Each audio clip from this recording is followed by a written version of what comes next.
Now for our International Foreign Movie of the Week, Posession from 1981. Directed by... Dare you to say that. Andrzej Zulawski. Written by Andrzej Zulawski. Stars Isabelle Adjani, Sam Neill, and Margit Carstensen. 2 hours, 4 minutes. And we got a link to you can pick it up from Amazon if you're really sadomasochist. Oh wait, wrong show. Anything you'd like to say first? A brilliant masterpiece of 1980s European horror films. I loved every minute of it. You should have heard him last night. You know, there are some actors, used to be Tilda Swinton was one of them until I saw Suspiria. Samantha Morton, Sam Neill, where I just love everything they do. And well, Sam Neill's in this. I no longer love everything he did. Oh boy. Oh, where to begin? A young Sam Neill.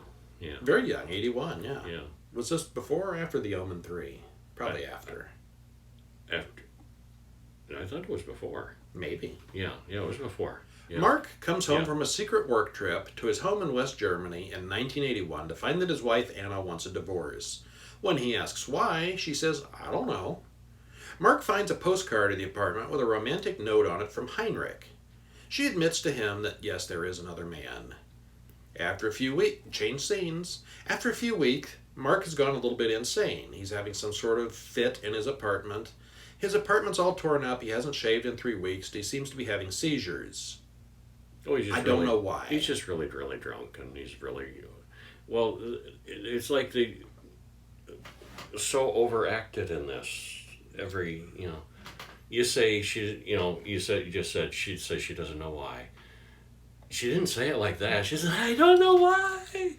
I mean, everything is so incredibly overacted in this movie. It is just so, I can't... Emotional and angry and loud and shouting and running, they can't stop, I'm not exaggerating here. The acting in this movie. What they just, and they're talking and they're just, running their hands through their hair. There's one scene where she literally just does this for like 5 minutes as she talks. And just shouting and smashing and... Oh, the shouting. Yeah, but anyway. He cleans himself up and... carrying on, yeah. Yeah. He cleans himself up and goes to see his young son, Bob, who's been left alone in the house for a very long time. Mark is angry, and when Anna returns, they fight and then get back together. They fight and get back together. This happens like 12 times. It happens a lot, yeah. Uh-huh. Heinrich calls and said she was with him, and she's left Mark in the middle of the night. He calls Anna's friend Margie, and Margie says she hasn't seen Anna for weeks. Mark takes Bob to school, and Bob's teacher looks exactly like Anna. Mark thinks it is the same person, but it's not. Yeah, same actress. Yeah, same actress. Yeah. Mark goes to see Heinrich, who lives with his mother. Heinrich beats the crap out of Mark, but he also seems very attracted to Mark. Heinrich says he hasn't seen Anna in quite some time. Yeah, I get the impression that if Heinrich had the chance, he'd go three-way on him. Yeah. Yeah, anytime. Yeah. But what a punchable face. I mean, what a punchable character. He's smug. Yeah. Mark confronts Anna, and there's a lot more screaming. He beats her up rather graphically. Mm-hmm. Mark hires a private investigator to follow Anna. Mark and Anna then fight some more, and Anna jabs herself in the neck with an electric knife. Minutes later, Mark starts cutting into his own arm with it on purpose. And they're yelling and screaming and smashing the whole time while they're doing this too. The yelling and the screaming and just this overacting. Just non-stop. No, I think not a single line is just said, straightforward. Casually. Yeah.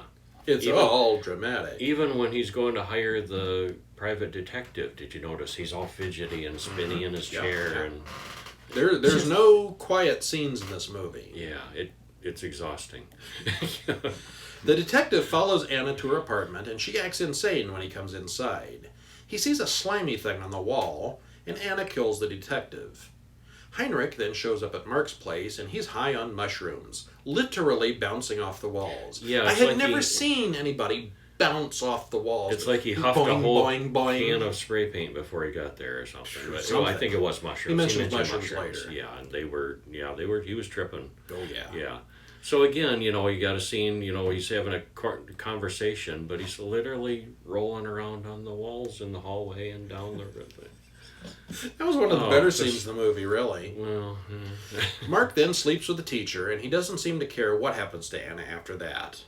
Actually, we see 5 or 6 scenes later, he doesn't even know what the teacher's name is. Yeah. Yeah. So, the detective's partner goes looking for the dead detective, and he goes into the apartment and sees a slimy tentacle creature on her bed, and the dead man's body in the corner. It's like a baby Cthulhu or something. Yeah. Tentacles. Yeah. See, now I'm doing the overacting. Mm-hmm. Anna grabs his gun and shoots the second detective repeatedly. Anna then gives a long soliloquy to the audience, talking right through the camera to us. Just I don't know what she said, just babbling. Just babbling about it. I think she was trying to explain herself, and it didn't make sense. Then Mark and Anna scream at each other some more, while Anna writhes her hands dramatically and then grunts at the camera for several long minutes. It's like a solid minute of Oh, when she's looking up at the looking Jesus. up at the okay. Yeah, she's. And then she goes berserk in the subway. If you've ever seen a clip from this movie, this is the clip you saw. Where she. Wow. Yeah, Just screaming wow. and smashing the groceries against the wall, and then she collapses and. Yeah. So. If the movie had been just this scene, I'd have said thumbs up, watch it. The rest of the movie, oh God, it's not worth it. Mark then tells Heinrich where Anna lives, hoping he'll be killed as well. Heinrich sees the thing in the bedroom, which now looks like a cross between a Cenobite and a racerhead. Heinrich sees the detective's severed heads in the refrigerator, and then Anna stabs him and he runs off. Yeah, she doesn't quite get him. He calls Mark and Mark smiles. According to plan. Mm-hmm. Mark then goes over there and he finds the heads in the fridge, but doesn't see Anna or the monsters. Mark then meets Heinrich at a bar. Singular monster. There's only one creature. There's one in the corner and one in the bed. Each of the detectives became one. No, the detectives, their corpses were all chopped up. No, it was just the one creature. Maybe. Okay. Yeah. Mark then meets Heinrich at a bar, knocks him over the head, and drowns him in the toilet. Then he heads over to Anna's place and sets it on fire. Then he goes home, and for some reason, Margie's throat has been cut and she dies too. We didn't see that happen. We don't know who did it. We don't know why. I do. Why? Anna did it. Well, we didn't see that happen. Well, we know by that point. We only have the crazy person in the movie. Mark goes to Anna's and watches her have sex with the tentacle monster. Which is more humanoid every time we see it. It's still got tentacles. Yeah. Then he goes to Heinrich's mother's place and tells her that he's dead. She takes a bunch of pills right in front of Mark, then lays down in bed and dies. Boy, that was easy. It was quick, yeah. Mark's employer returns, tempting him to come back to work for them. Then there's a shootout in front of the apartment with lots of explosions for no real reason. Mark wrecks his motorcycle and then limps up the steps to the top of the nearest building, where he sees Anna and a duplicate of himself coming up the stairs. Out of the blue, the police shoot them both with machine guns, and Anna dies. Mark then throws himself off the stairway and dies. Oh, he was already pretty much dead. Yeah, pretty much. Yeah. Then something vague happens to the school teacher and little Bob. The end.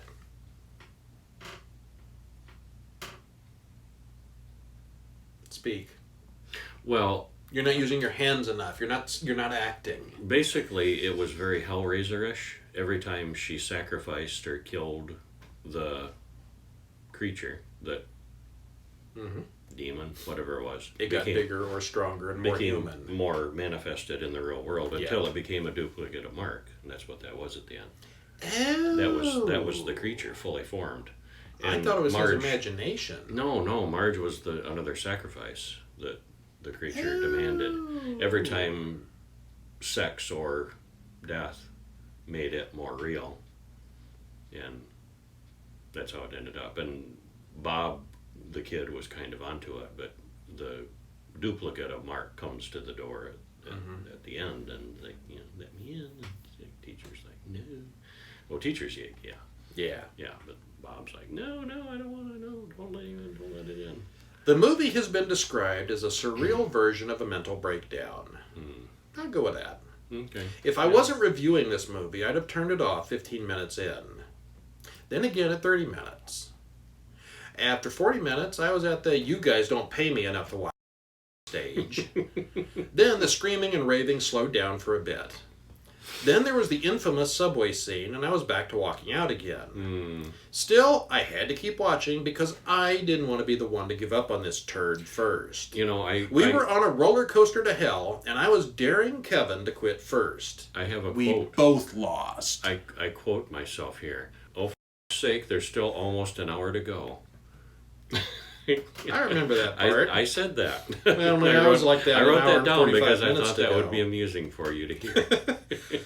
The director supposedly based a lot of this movie on his own real-life divorce, which must have really been something. Yeah. All the actors are a little too loud, a little too exaggerated, and a little too dramatic. It's like watching a play where the actors have to project to a crowded audience. They're working really hard to better be yet, believed. They can't just talk. They have to, An they have to acting really angry course. and really use their hands and really An throw acting things. course and- where people Yeah. have to pour everything they have into They a can't just- disjointed scene that has no real context. and I can't just say it. It's the kind of things actors give other actors awards for because there's so much acting going on. I don't know. It's this is too pretentious much. crap, and I wish I had the puking flu on the night we decided to watch this. It would have been way better. I've heard this movie gets better on the second or third viewing. Oh, hell. I don't want to see it a second time. I didn't really want to finish the first time. All right. I made fun of Suspiria before. I'm going to stop making fun of Suspiria. This is the worst movie we have ever seen on this show. I will go there. No hesitation, no doubt. This The is a lowest rated negative movie. one movie. The lowest rated movie that Oh we my have seen God, it's horrible. in this this. I endeavor. imagine if you watched it 3 or 4 more times, you could suck some meaning into it, but just don't. So anyway, if you like this movie, prove us wrong. Communicate and tell us why, what you like about it. And we'll laugh at you. We'll listen. Yeah, okay. Yeah. Well, that's our show. Yes. It Thanks is. for joining us. Stop in during the week at horrorguys.com for news and horror updates, to comment on this podcast, or to contact us. Are we going to watch some movies next week? We are going to watch some movies next week. You want to know what they are? Yeah. Black Friday from 1940. It's got nothing to do with Thanksgiving. No. Our somewhat contemporary classic, The Quatermass Experiment from 1955. Now I didn't see that when it came out. No, you didn't. Because I hadn't been born for some time yet. But I'm all confused. I'm looking forward to, we're going to see the Quatermass trilogy. There were 3 of them, and we're going to see them I over the next saw 3 weeks. one of them when it came out, I'm pretty sure. Mm-hmm. And then later I saw one of the others and out of order, and I don't think I've seen all 3. And I know I've seen So at I'm least looking one of them, forward- but I don't know which. I'm looking forward to seeing Yeah. all 3 in order. And, They are considered classics. Mm-hmm. The very new movie, Truth or Dare, from 2017, and the international feature House, aka Hausu, from 1977, Japanese movie. Asian. Give those a International. watch this week and see if your opinion matches ours. Yeah. Twitter feeds at @HorrorBulletin, and of course Horror Guys Podcast on Facebook. I'm Brian, I'm Kevin. and let's overact some more. Yeah. See you next week. See ya.